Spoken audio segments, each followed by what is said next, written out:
Hey everybody, Jesse from Portable Church. We are going through our top 10 most asked questions. I've got Barrett here with me. Barrett, tell him who you are. Yeah, hey folks. Like Jesse said, my name is Barrett from Portable Church. I get to work with our churches that are getting ready to launch, whether it's a campus, a new location, even a new plant. Sometimes I get to work with our pastors to get ready to do that. So these are questions I hear all the time. These are questions that we all hear all the time, and we're going to go through and hopefully provide some clarity and some good info as you get ready to figure out what's next for your ministry. Awesome. All right. Well, so question number one, what's the first step to working with PCI? Yeah, so first step is just to get in touch with us. We would love to talk. We hear it all the time, and I'm sure you feel it all the time, but it's so frequent that we hear about unique situations. And so we want to hear about you. We want to hear about your church. We want to hear about all the things that have transpired to get you to a point where you want to launch a new ministry. Like I said, whether it's a campus, a plant that your church is launching, or you're just thinking about it, the big thing that we want to do is just hear from you. We want to hear your vision. And then certainly we want to share how we could help in that process. And they can book a free 20-minute call, right? No Yeah, pressure, absolutely. No no pressure anytime you want. strings. It's super easy through our website. So yeah, get in touch. Awesome. All right. Yeah. Question number two, how much does a portable church system cost? How much does a house cost? It's really dependent. That question we get all the time, and I get it. It's important to us too. It's ever changing, and it really depends on a lot of things. But the biggest things it depends on, especially for the majority of our churches, there's two things that drive that cost significantly. The first would be anything in your auditorium, so your AVL needs. For our systems, we see in 2025 that tends to be 65 to 70% of the cost of your system. The other thing that drives it up is kids ministry. Most of our churches that decide to launch a new location are growing, at least in part, if not primarily, through the addition of young families. And so kids ministry and how robust that needs to be and how fleshed out it needs to be. Those are the things that drive cost. For our multi-sites, range tends to be anywhere from that $200,000 range on up. For our planters, we really see most typically in this day and age full systems anywhere from 100 to 200, somewhere in that range. We do Okay. everything we do is custom, right, Jesse? So I Yep. mean, that's why we really want to talk and hear about needs, because we can help for less. We certainly can do bigger and larger and are doing so all the time. So it's really dependent on your needs. Well, and I think you hit on something really interesting too. Back not that long ago, the auditorium, the worship, the technology for that was usually about 50% of the system. You're saying that has now changed to being 65 to 75%, depending on the system, the design, and what they're looking for. Absolutely. It's just become such a huge piece of how churches are reaching people with the gospel, is that experience in the main room. And that's not every church, but that is most churches. We're seeing an Okay. uptick on their needs and their requests in the AVL side of things. As far as kids ministry goes, because you mentioned that too, do you see a difference in the amount of kids stuff needed or the scope of the kids ministry from regions of the country in the sense of whether you're urban, you're suburban, or rural? Yeah, I mean, it's pretty uniform, especially because a lot of the churches we work with are similar styles of churches. But certainly in suburban contexts, we tend to see the largest focus on kids ministry. Urban, a lot of times your space dictates how much you can do. And Right. That's huge. rural, it's sometimes the ministries themselves tend to be a little smaller, or they're at least differently proportioned in terms of family size versus the number of kids you see out of the total whole. So, but by and large, we still see, regardless of what your setting is, whether regional, suburban, urban, that still is one of the cost drivers that is most indicative of what your system will cost. Okay. Yeah, yeah. Now, as far as establishing that cost, that's done through the consultation process where we actually go out, we meet with them, we tour their facility, we talk about the vision, the mission, we get a full understanding of who they are, what God's called them to, and what they're then in the process of creating. And then from there, we utilize that to build out a design that covers all of those bases. So at the end of the day, they've got a dollar value that says to build the system you want to meet the vision and the mission criteria that you've laid out, it's going to be X. Right, right, right. Absolutely. Yeah. I'm speaking in generalities. Yeah. because it's helpful for us to, a lot of times, one of my first conversations I have with the church is to, hey, get a ballpark, right? We get to do this every day. Most of our churches Right. have never walked this path before. And so, yeah, absolutely. Once we do a consultation, which is really what all of our designs and all of our process are based around, then we can actually get you a quote, a built out quote that is much more specific. But on the front end, in the initial conversations, it's very common for me to say, hey, based on the things you're telling me about your church and what you want to do and kind of the style and vibe, and from what I've seen in the past, this is the range that I would say you can probably expect. And then Okay. we kind of get close, like we nail it down further as we get to know each other better and we move towards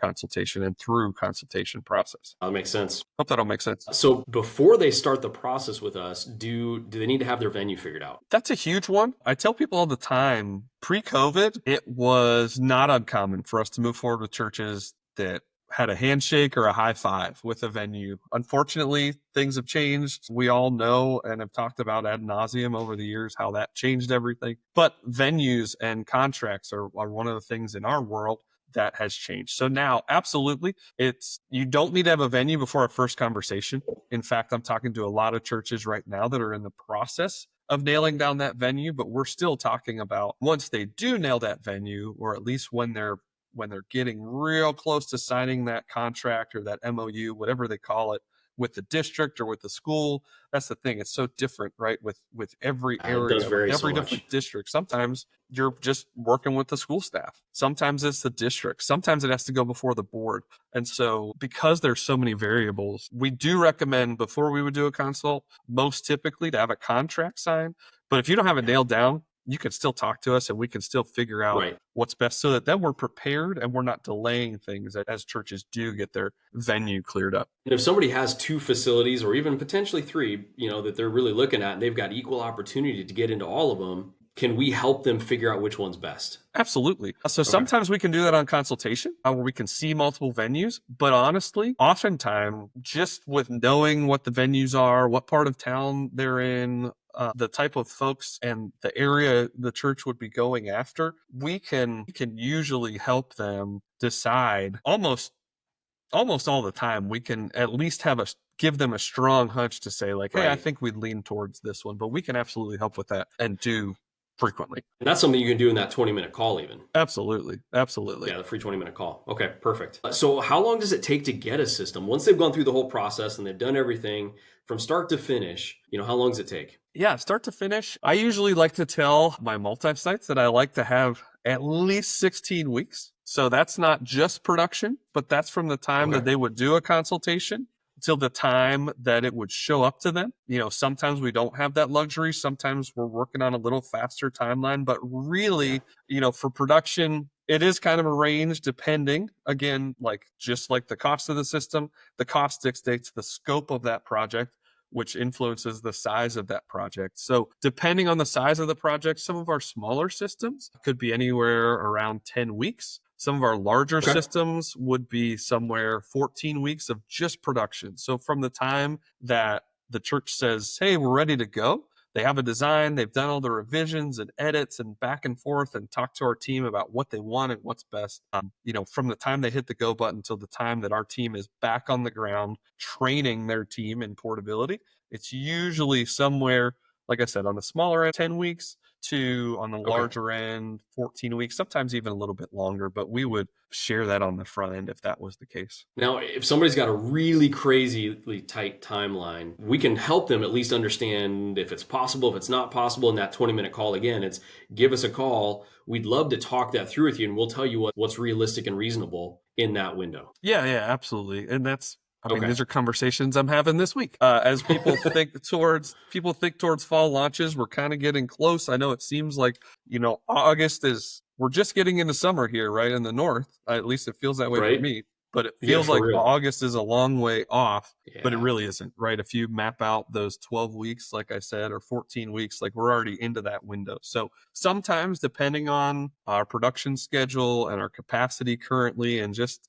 how the cards have been falling, we can kind of squeeze things in and we want to help the church. But sometimes, I'm very honest, and I'm sure you are too, about when a church calls in. I will tell you, hey, we'd love to work with you. We might be able to hit that date, or we'd love to work with you. We'd love to help you. Unfortunately, your date is just not possible for us. Would it be possible? Right. Like, have you publicized that date? Is there any wiggle room there? Could you shift off that Right. date? Right. Could you make do for a week or two until we could get your system to you? There's options and we want to help, but sometimes I haven't figured out a way to create more time in a day or a week yet. So sometimes we are just not Fair able to. enough. But there's flexibility there on some things, and we'll flex when we can, where we can. But always give us a call because we can't answer the questions that we don't get asked. Right. Absolutely. Absolutely. We'd Right. rather talk Perfect. and figure it out. And a lot of times, honestly, we'd love to build that relationship. So maybe we don't get to work together this time, but the next time we know each other, we've built a friendship. And Right. the next time your church is looking Right. to launch what's next, then we can be better prepared and in lockstep with you when you move into that. So yeah, there are options. Please get in touch. Perfect. All right. All right. Next question. Can I save money by piecing this together myself? It's a great one. This is a great one. And I want to say that the heart behind this question, we understand, and it's actually a good one. Mm-hmm. Mm-hmm. Obviously stewardship is important, and we are, as leaders in the church, called to do that well and in a way that's honoring to the people that give to our churches. The answer I usually give is oftentimes you can save dollars, at least on the front end. I won't lie to you about that. If you want to make a shopping cart with one of, another vendor that sells gear, you can probably get on paper similar things for cheaper. Now, what I mean by that is on the whole, the cost would be less because we actually function as vendors. So most of the time in terms of gear to gear, we're going to have the same pricing as another vendor because that's what the manufacturer dictates. But you got to remember when you're not buying those things from us, they're not set up for portability. So they are just gear. There's no integration. There's no casing. There's no storage. There's no eye or mind for, hey, how do we do Yeah. this in a setup teardown situation every week? And how do we infuse that with 30 years of doing that and learning, so that stuff doesn't exist. So a lot of times you can save dollars and cents, potentially, not always, but potentially. The problem is you end up costing yourself in far more significant ways. Absolutely, right? Because I mean, when you're doing it yourself, like you said, there isn't necessarily a plan for creating a volunteer-centric or a volunteer-oriented system. Because it's one thing to have roadies and a forklift. It's a whole nother one when you're relying on church attenders to volunteer to set the thing up and tear it down. And while, yet to your point, they might save a little bit of money on the front side, because here's the thing: we're not trying to be the cheapest solution. We're trying to be the best solution. And what we mean by best is it's the most durable, it's the best value for your dollar long term. It's the most volunteer oriented, which means it's going to value their time, effort, and energy, right? In the setup process. Right. It's going to have you in and out of the facility in less time. So you're reducing the overall time that you're in the space, which in theory, because I know, and I'm sure you see this as well, a lot of churches are renting the slot on Sundays based on time. So their rental contract is based on how many hours they're going to be in that facility on Sunday. So if we can reduce that, then they save money in the long run. Right. So there's a lot of things that go into that. Well, and one of the other things that's interesting is especially with our larger churches, it's very common to have, production directors or worship Ah, directors that have experience and have knowledge and tech chops to really know the gear that they might super need. talented. Yeah. The problem becomes really two things that we can help with is one, do those people have the time to build a system that's needed for portability? Two, do they have the experience in portability? Because a lot of those, especially like I Right. said, as our larger churches, some of those guys and ladies worked on touring production crews. But those aren't our volunteers, right? That's not No. Jim, who's an accountant during the week who wants to just come serve at his church. Right. Um, You seen he's not a so roadie? yeah, it's Yeah. so and so that's why we want to partner with you to hear all of the wants, needs, the things you Yes. think you need to supply for the room. Like we don't just come in and say, "Hey, this is what you need to do." Like we want the feedback, we want the collaboration, we want to work with your production staff to hear what Right. you need, hear what you want, see what you're currently using in your systems, partner with you in figuring out the best way to make that happen in a portable setting that's sustainable and efficient and all the things you mentioned. It's never a question. Most typically, it's not a question about if you're capable, if you have the knowledge, if your team has the knowledge, a lot of time, Yes. you do. It's just the portability piece is missing. The time is lacking and The the mind experience. for volunteers. Yeah, we want to be the best experience. Yeah, exactly. It's the time, energy, and the experience. I mean, Right. that's what it boils down to. Like when I talk to a lot of these guys, it's literally those are the things that I hit on, and then I try to remind them, look, we're not coming in to join your team. Let us do the heavy lifting so you don't have to. Exactly. Part-time That's where staff, it's at. right? Part-time staff. Awesome.